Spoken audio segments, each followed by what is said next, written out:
So you can probably guess, I'm definitely a sucker for arcade game compilations. From Midways to Taitos to SNKs, even Data East's crusty classics have found their way into my collection.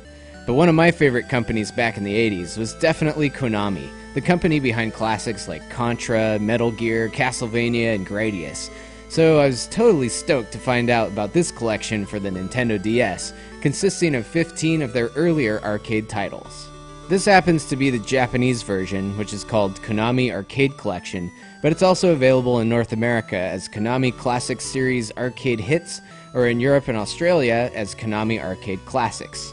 It's a little confusing. The names may have changed, but the games are still the same, and still pretty awesome. Well, most of them, anyways. Presented by KONAMI.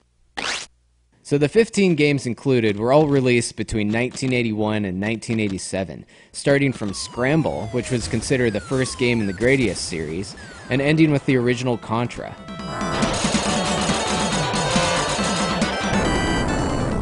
In between those, there's a good range of obscure oldies to some more popular titles that most might know from their ports on other consoles like the NES.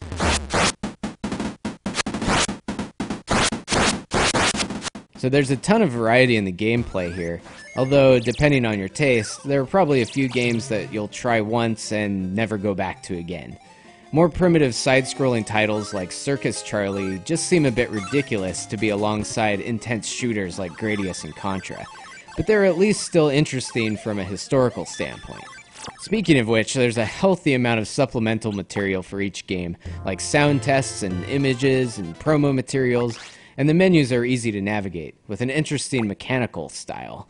I also like the old-school control descriptions that stay on the bottom screen of your DS. They look just like what you would have seen on the original arcade cabinets.